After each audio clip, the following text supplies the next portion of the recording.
哈佛台裔女留学生吴婷桦去年在中国驻美大使谢峰演讲时抗议，却被周姓中国留学生强拉离场。You robbed the Hong Kongers of their most fundamental freedoms and devastated their democracy. Now, my country, Taiwan, you sought to do the same. 如今有 YouTuber 揭露，日前在哈佛大学毕业典礼上发表演说的中国留学生蒋宇荣，疑似就是当时共犯。Looking like a staff member? Well, that is our main character, 蒋宇荣。当时站在背板后方，冷眼看着吴婷桦被架离的女子，似乎就是蒋宇荣。不止没有阻止周姓男子的粗暴行为，还在西藏学生也起身抗议时，意图找人要把他赶离，想让台湾跟西藏学生封口，却在哈佛必点舞台上大谈平等跟交流。Listen deeply. Those who we label as enemies, they too are human. 它里面还有提到说，敌人也是人，可以说是非常的悲天悯人啊，非常有同理心的一个演讲。那我们也稍微有同理心的来看一下，我们可以假设啊，当时第一个学生站起来的时候，他没有反应过来。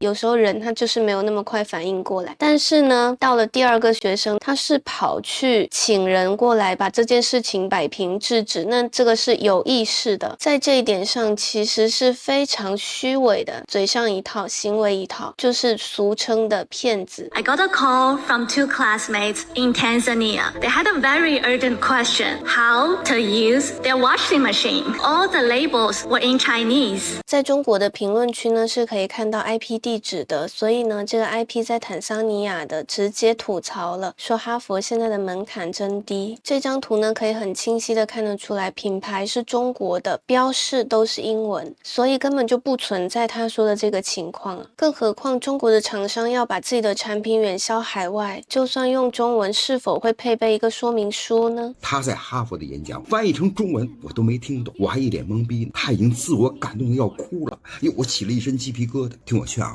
姑娘，你还是留在美国。我真希望20年之后，她成为美国第一任女总统。由此可见，他现在两边不是人。中国人民对这场演讲也是不买单的。蒋宇荣到现在都不知道自己到底错在了哪里，如今他遭到了国人的群嘲和质疑，被扒得体无完肤。蒋小姐的父亲是中国生物多样性保护与绿色发展基金会的执行主任。2022年4月7日，绿发会的推文显示，蒋宇荣以长期志愿者的身份被哈佛大学肯尼迪学院录取，审稿人正是蒋父。他说自己家境普通，父母离婚，跟着妈妈颠沛流离，在青岛读的是打工子弟学校，跟爸爸一点不熟。可打工子弟学校毕业的他，直接上了英国最好的私立高中，3年学费超100万，接着无缝衔接华威大学加杜克大学，学费200万都打不住，最后直通哈佛肯尼迪学院。普通工薪家庭的孩子们想都不敢想。表里不一的谎言是一个接着一个。前面这位主播说的很好啊，普通工薪阶层的小孩根本想都不敢想，就算让他们放开了去想，得到的结果也是。所以你在课堂上有写作文吗？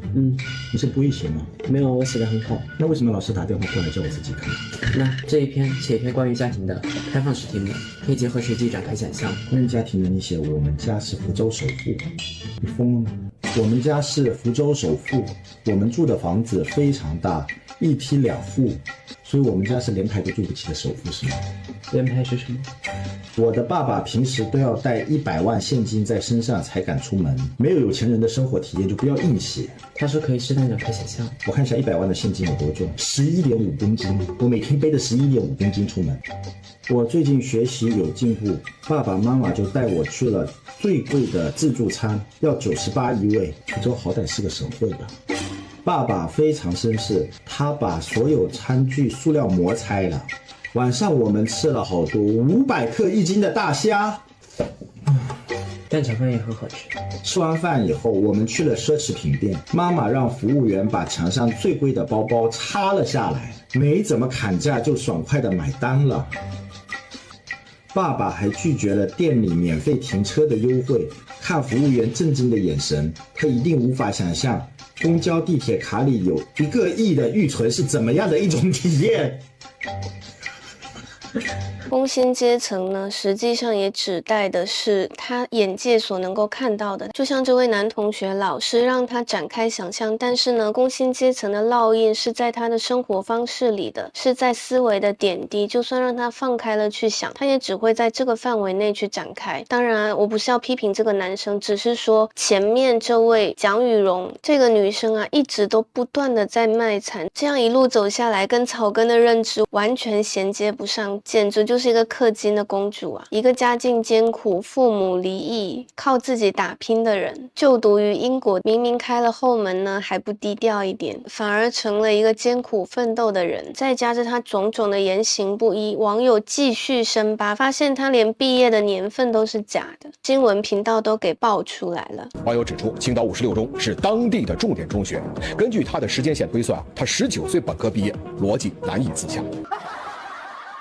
就是外网一片叫好，然后内网就是各种各样的不忿。它其实是毕业典礼上的给哈佛学生看的，那它的主题是个人成长和普世价值，这是毕业演讲的传统。我们看着就会觉得哇，好像既没有说中国，也没有说我们的文化，也没说我们的立场，然后也没有说我们当下遇到的，比如说关税啊、挑战啊等等等等。是啊，它不能代表中国。对，它凭什么会被称为是什么中国第一个女毕业生？其实说实话的，他在他的毕业典礼这样说有他的道理，可是他自己把它发到了 B 站，给中国网友看，这是他的不敏感。中国现在面临的难题确实是非常多的，没有人不知道，至少在哈佛聊中国的政治肯定不是一个好的选择。但是爱是温暖人性的，所以他才最终做了这个决定。而且呢，他为什么后来把自己的身世编得那么惨？因为他知道中国人喜欢逆袭神话，他觉得大家对这个是上头的，于是才会开始撒谎。错在哪呢？错在他把它发在了中国的平台。现在美国要遣返中国的留学生，而他在这个时候闪闪发光了一次，他把普通的人都甩在了台下。中国的社会氛围还能够接受这种闪闪发光的样子吗？何况他还算不上完全的凭实力，靠志愿者的身份上哈佛，后面再怎么说自己是导师推荐呢，都于事无补。明明就是开了挂，却没有让中国人分到半杯羹。他的成功对于中国人而言，好像也没有什么。毕竟这个成功啊，确实是德不配位。越长大呢，你就越会发现，只有自己过得好的人，才会去更多的祝福别人。只有自己也能够走通的路，看到别人在走的时候，你才会跟他询问经验。如果要是一条路根本就是死胡同，而看着有人走通了，熠熠生辉了，这就是他集结怒火的根本原因。这个世界是不公平的。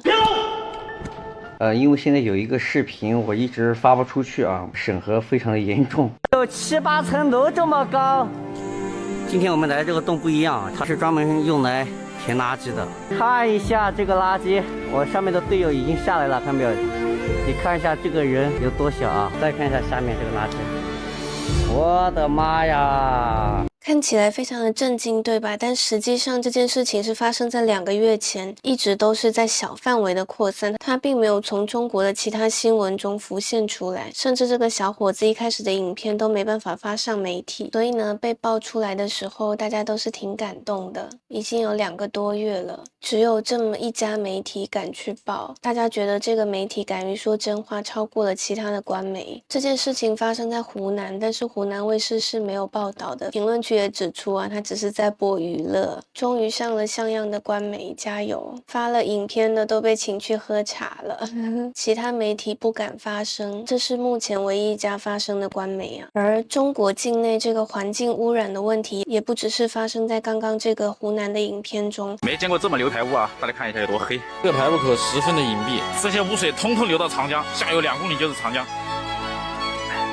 很黑，然后上面的泡沫非常刺鼻。长江呢又名扬子江，它和黄河并称是中华文化的母亲河。然而在自己的境内，这样的污水却没有人在真正的管理，它能够堂而皇之的这样排向中国人口中的母亲河。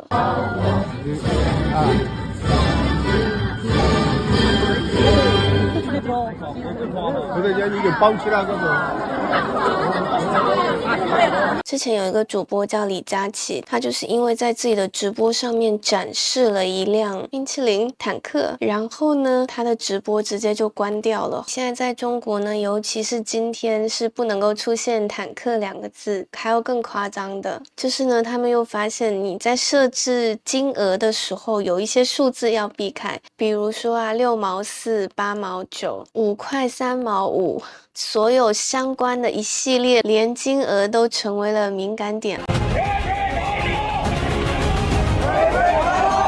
6月4号上午6点钟左右，我是最后一批在天安门广场坚守的学生，在半夜被中共戒严部队从北京4面8方进城，逐步的进攻，包围了广场，屠杀北京市民。我们6点钟和平的从天安门广场撤退的时候，从我们的身后有一辆中共军队的坦克，从背后他追杀了我们。这一队坦克的冲杀造成了大量人员的伤亡，那么我也是直接受害者。其实我很担心的台湾年轻人，他们很单纯，但是你不知道中共的邪恶，可以去中国，但是要多接触中国各个层面的中国社会。这位方正先生真的非常的不容易啊！希望无论出于什么缘由，台湾人民都还是和平健康的。好啦，本期的影片就到这边。人生路漫漫，三妹来相伴，记得帮三小妹订阅、按赞、分享、开启小铃铛。我们下期再见，拜拜。